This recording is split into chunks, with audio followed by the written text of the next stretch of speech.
Assalamualaikum, hai Mas Guru Indonesia di sini dan kali ini kita akan coba mengisi rencana hasil kerja pengelolaan kinerja kepala sekolah di platform Merdeka Mengajar.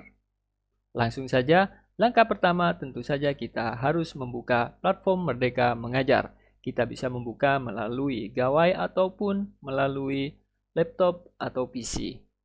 Setelah tampilannya seperti ini, kita akan masuk pada pengelolaan kinerja. Di sini sudah tampil perencanaan kinerja guru. Ini apabila nanti kita akan menyetujui rencana hasil kerja yang sudah disusun oleh guru-guru di sekolah kita. Dan untuk melakukan perencanaan hasil kerja bagi kepala sekolah, kita masuk kepada pengelolaan kinerja di sini. Tampilannya akan seperti ini dan perencanaan kinerja kepala sekolah dilakukan mulai tanggal 1 sampai 31 Januari. Nah, alur pengelolaan kinerja di sini sudah lengkap. Kita bisa melihat di sini dari bulan Januari kita akan melakukan perencanaan guru dan persetujuan atasan. Kemudian di bulan Februari persiapan observasi kelas, Maret periode observasi kelas dan diskusi tindak lanjut. Sedangkan April sampai bulan Mei adalah pelaksanakan tindak lanjut guru dengan pemantauan atasan dan pada bulan Juni refleksi penilaian dan penentuan predikat kinerja guru. Kita langsung masuk kepada perencanaan kinerja kepala sekolah. Kita klik lanjutkan. Di sini kita sudah masuk pada tahap perencanaan kinerja. Ada 4 tahapan yang akan kita lakukan nanti. Yang pertama adalah praktik kinerja, pengembangan kompetensi, perilaku kerja, dan yang terakhir adalah rangkuman sebelum nanti rencana hasil kerja kita usulkan.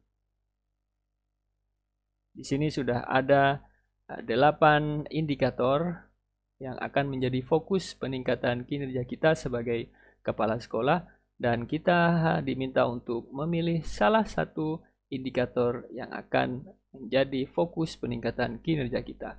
Kita bisa melihat berdasarkan rapor pendidikan di sekolah kita. 8 indikator yang menjadi fokus peningkatan kinerja kita diantaranya adalah presentasi visi misi sekolah, presentasi program sekolah, menceritakan praktik baik kepemimpinan pembelajaran, memandu perencanaan pembelajaran, refleksi pengelolaan kurikulum sekolah, aktivasi kegiatan komunitas belajar, siklus peningkatan kualitas praktik pembelajaran, dan refleksi program pengembangan kompetensi guru. Kita akan coba memilih salah satu dan saya akan memilih presentasi visi misi sekolah. Setelah kita memilih, maka kita bisa melanjutkan ke pengembangan kompetensi. Di bagian pengembangan kompetensi, kita akan dihadapkan pada pilihan jenis pengembangan kompetensi yang paling efektif dan berdampak untuk kita. Kita diberi poin sebanyak 32 poin yang harus kita penuhi selama bulan Januari sampai Juni 2024 ini. 32 poin yang sudah ditentukan dapat kita penuhi dengan berbagai rencana hasil kerja yang ada di bawah di sini.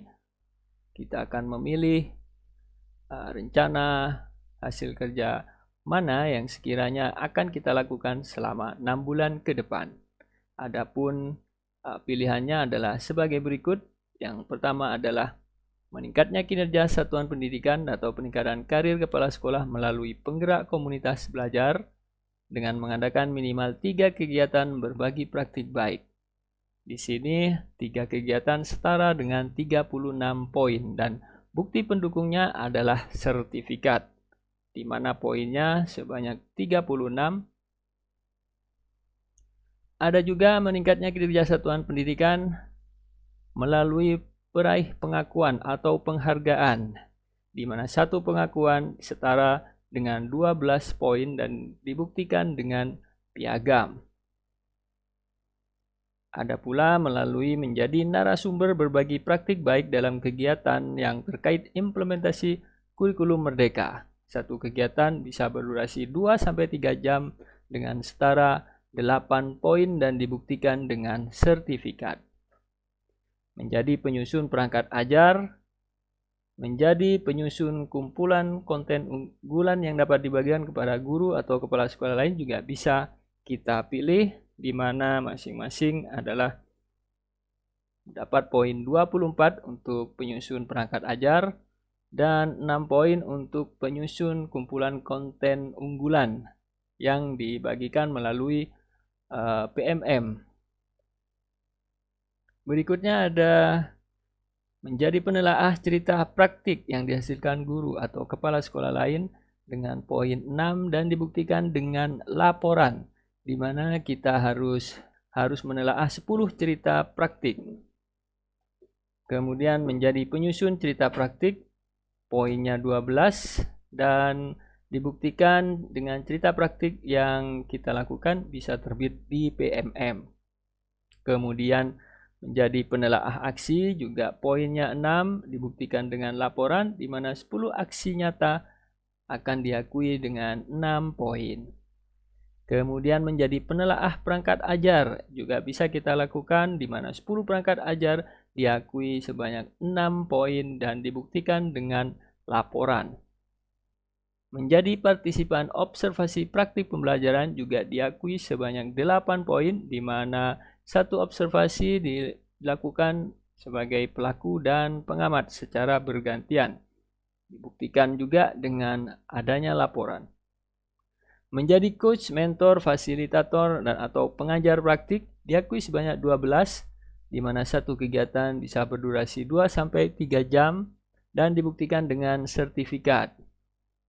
Menjadi partisipan seminar, lokakarya, dan lain-lainnya akan diakui sebanyak 4 poin, dibuktikan dengan sertifikat.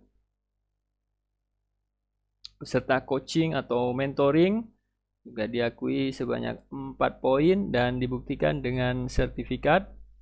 Menjadi peserta kegiatan pelatihan atau BIMTEK akan mendapat 8 poin, dibuktikan dengan sertifikat. Menyelesaikan peserta pelatihan mandiri atau menjadi peserta pelatihan mandiri di platform Merdeka Mengajar dan menyelesaikan satu aksi nyata akan diakui sebanyak 8 poin, dibuktikan dengan sertifikat topik yang sudah diperoleh. Menjadi peserta berbagi praktik baik akan mendapat 4 poin dan dibuktikan dengan sertifikat. Menjadi peserta program pelatihan dan pendidikan jangka pendek atau menengah, seperti contohnya mengikuti program pendidikan guru penggerak, akan diakui sebanyak 128 poin dan diikuti dan dibuktikan dengan sertifikat yang sudah diperoleh. Dan yang terakhir adalah menjadi peserta praktik magang pada dunia kerja yang biasanya di SMK, itu dibuktikan dengan sertifikat dan akan mendapat 24 poin. Jadi silahkan sobat guru bisa pilih mana yang sekiranya akan dilakukan selama 6 bulan ke depan.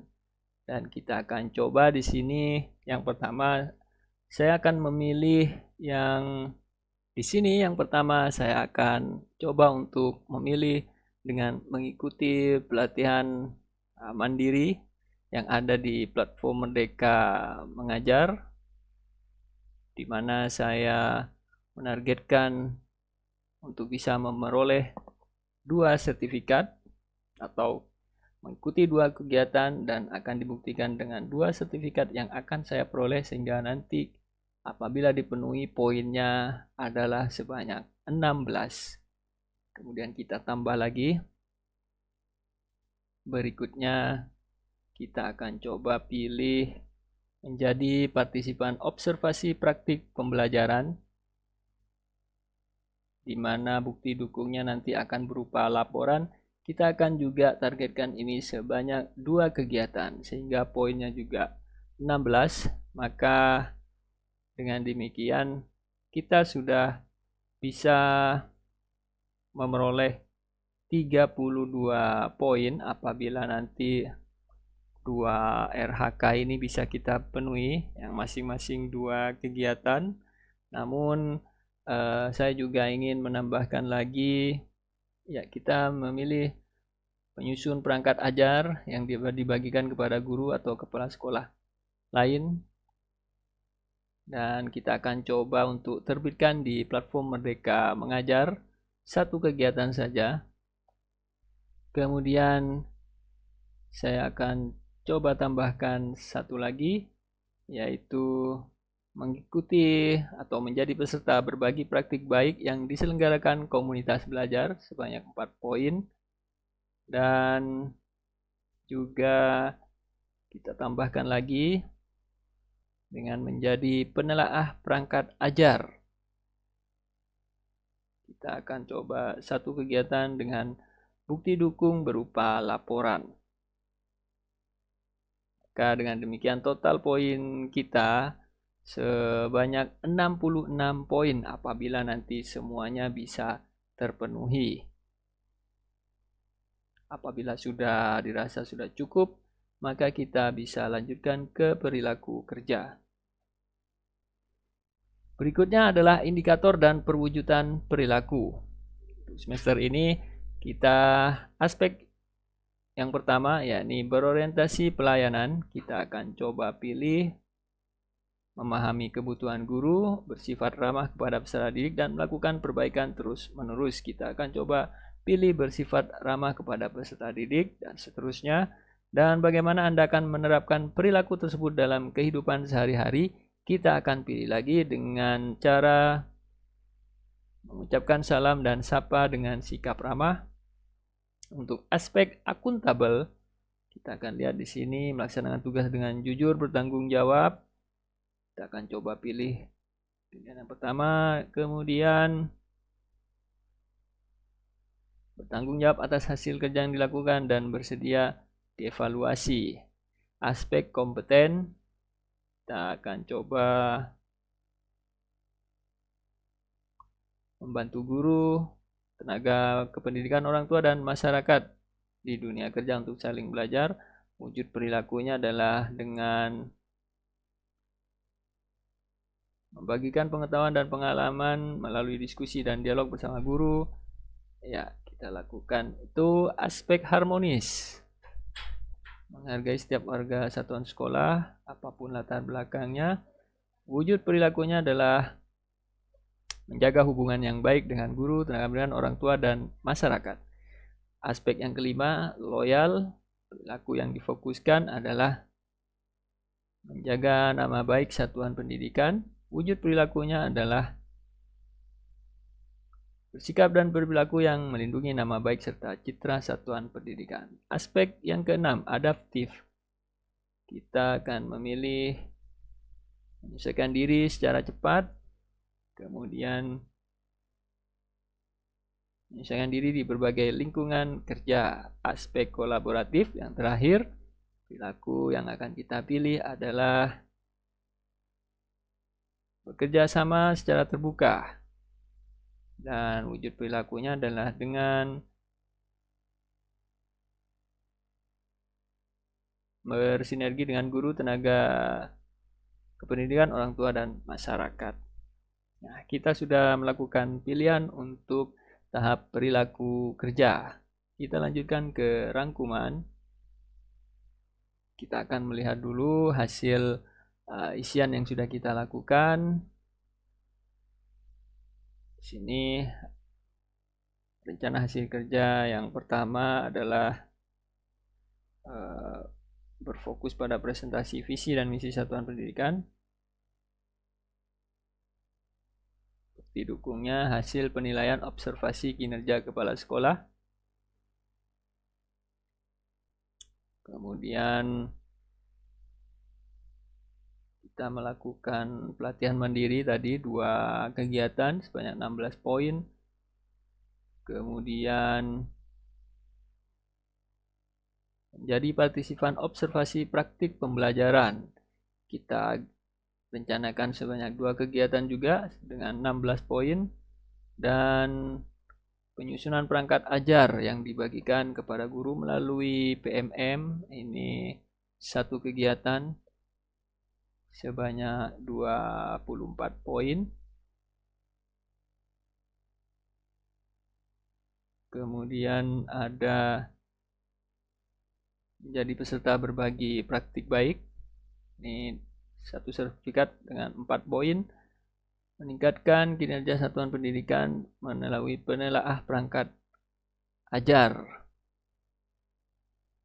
dengan membuat laporan sebanyak 6 poin. Kemudian berikutnya adalah tersusunnya kurikulum operasional satuan pendidikan. Ini KOSP di sekolah. Kemudian tersusunnya perencanaan satuan pendidikan. Kita diminta untuk masukkan dokumen perencanaan satuan pendidikan. Kemudian dokumen laporan satuan pendidikan. Kemudian peningkatan kualitas praktik pembelajaran guru. Hasil penilaian observasi kinerja guru. Ini nanti juga harus dimasukkan. Kemudian pengembangan kompetensi guru. Pelaksanaan pembelajaran fokus pada melalui kurikulum operasional satuan pendidikan. Rangkuman kehadiran guru, presensi. Kemudian surat-surat penugasan ini juga akan menjadi bukti hasil pekerjaan kita selama 6 bulan ke depan. Kemudian untuk bagian perilaku kerja, ini tadi adalah indikator yang sudah kita pilih dan perwujudannya. Dan apabila sudah sesuai, kita bisa lanjutkan ke bagian pengumpulan. Kita klik tombol kumpulkan di sini. Ya, kita sudah mengumpulkan perencanaan kerja. Setelah dikumpulkan, perencanaan akan otomatis disetujui. Jadi tidak seperti guru yang menunggu untuk disetujui kepala sekolah kemudian disepakati. Sedangkan untuk kepala sekolah, RHK akan otomatis disetujui dan akan disampaikan kepada kepala dinas pendidikan. Jika masih ada yang ingin diperiksa, maka boleh memilih cek ulang, atau jika sudah merasa cukup yakin dengan apa yang sudah diisikan, kita lanjutkan ke bagian kumpulkan. Dan perencanaan kinerja sudah selesai. Tahap selanjutnya adalah perencanaan akan otomatis disetujui dan menunggu tahap berikutnya, yakni mulai dari tanggal 1 Februari. Nah, Sobat Guru, itulah tadi kita sudah mengisi rencana hasil kerja pada pengelolaan kinerja kepala sekolah di platform Merdeka Mengajar. Apabila ada pertanyaan, boleh dituliskan di kolom komentar. Jangan lupa like, komen, dan subscribe Mas Guru Indonesia. Kita jumpa lagi di video berikutnya. Sampai jumpa dan salam.